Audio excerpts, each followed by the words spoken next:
আবু দাউদ শরীফের হাদিসে এসেছে, নবীজি বলেছেন, কেউ যদি মাগরিবের পরে আর এশার পরে, ফজরের পরে আর এশার পরে যদি 3 বার পড়ে, আস্তাগফিরুল্লাহাল্লাযী লা ইলাহা ইল্লা হুয়াল হাইয়ুল কাইয়্যুম ওয়া আতুবু ইলাইহি, 3 বার করে যদি পড়ে, সাগরের ফেনাতুল্য গুনাহ যদি থাকে আল্লাহ তাআলা মাফ করে দিবেন। তওবা করতে হবে, যা যা গুনাহ করছি, রাত্রে শুয়ে শুয়ে চিন্তা করবেন গতকাল কি কি গুনাহ করছিলাম, আজকে সারা দিনে কি কি গুনাহ করেছি, কয়টা মিথ্যা কথা বলছি, কয়টা ওয়াদা খেলাপ করছি, এগুলি আরবিতে বলে মুহাসাবা করা, আত্মসমালোচনা করা।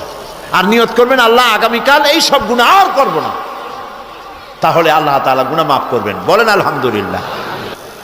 এই জন্য প্রিয় ভাই সব, নবীজি নামাজ শেষ করে সালাম ফিরিয়ে বলতেন আল্লাহু আকবার। মনে থাকবে? মনে থাকবে? ইমাম যখনই সালাম ফিরাবে বলবেন, কি বলবেন? আল্লাহু আকবার। তারপরে 3 বার পড়বেন আস্তাগফির, পড়েন আস্তাগফিরুল্লাহ আস্তাগফিরুল্লাহ আস্তাগফিরুল্লাহ 3 বার। আল্লাহ তাআলা আমি তোমার কাছে আমার গুনাহ মাফ চাই। বলেন আমিন।